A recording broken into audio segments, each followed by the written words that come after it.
Shalom, amado Senhor, eu sou o apóstolo Alexandre Macedo, pastor presidente do Centro Internacional de Adoração e Missões. E hoje, gente, segunda-feira, dia 30 de março, mais um dia abençoado pelo nosso Deus. E essa semana é uma semana da Páscoa. Por isso eu quero meditar durante toda a semana sobre essa festa, o propósito dela nas nossas vidas. Pegue a sua Bíblia, vamos ler juntos. 1 Coríntios capítulo 5, versículo 7.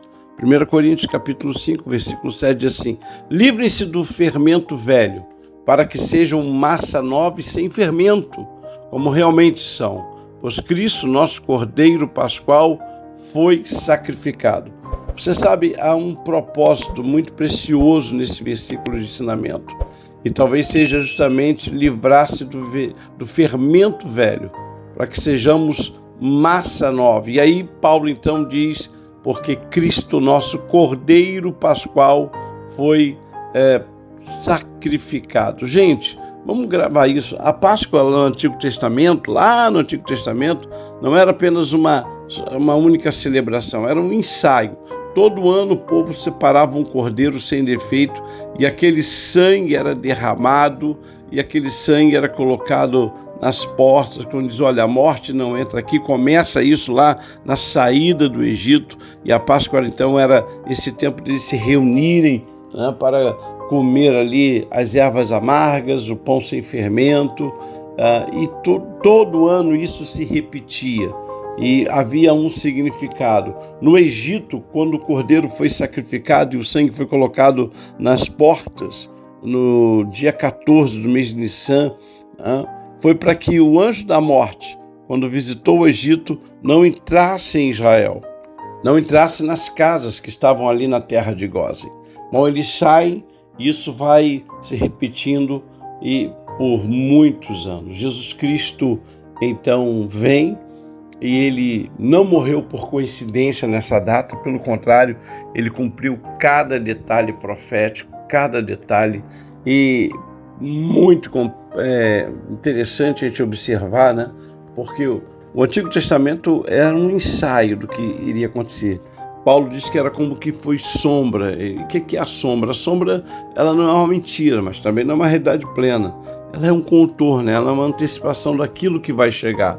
E quantas vezes eu fico imaginando que Israel repetiu aquela festa sem entender que estava participando de uma profecia viva. E exatamente isso que eu quero pensar.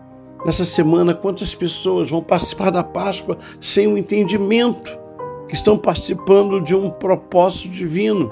Pelo contrário, corre daqui, corre dali, e compra chocolate, e compra isso, e compra aquilo outro, e olha, eu não posso esquecer fulano, beltrano e ciclano. E gente, nós precisamos entender que quando Jesus aparece, João Batista olha para ele e diz: eis o Cordeiro que tira o pecado do mundo. Então a Páscoa nos aponta para isso, sabe? O próprio Deus se oferecendo por nós. Não mais um sangue que cobria as casas, ou ervas amargas, ou pão sem fermento, nada disso. Agora nós temos um sangue que nos purifica de uma vez por todas. Agora não temos mais necessidade de marcarmos a porta por fora, porque o nosso coração foi transformado por dentro. E aí, gente, talvez seja o problema mais importante dessa questão da Páscoa. Tem gente que ainda vive como se estivesse na sombra, carrega lá conceitos, posicionamentos, mas não consegue entender a verdade, sabe? Eles carregam a ideia de que a vida tem ainda algo a ser pago, mas não é. O Cordeiro já foi entregue, ele já foi imolado.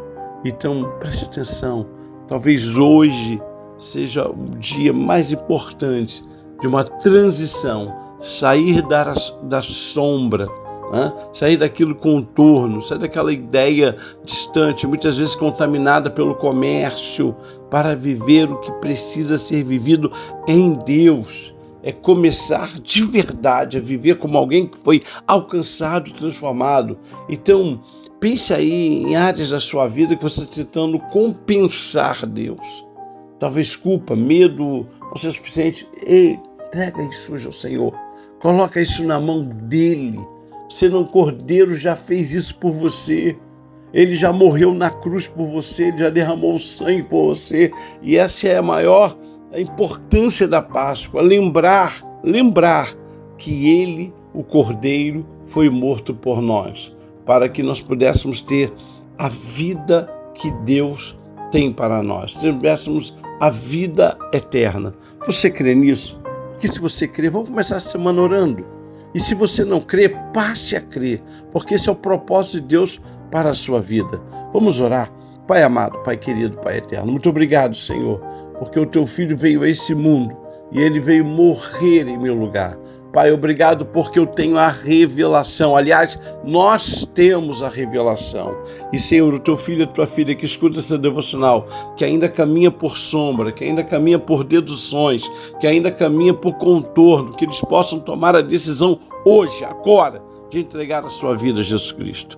E a nós, Pai, que já temos a realidade, louvamos o teu nome, porque Jesus Cristo é o nosso Cordeiro, que tirou o pecado do mundo. Obrigado, Senhor. Eu oro com teus filhos agora e clamamos isso em nome e por amor de Jesus. Amém. E amém e amém.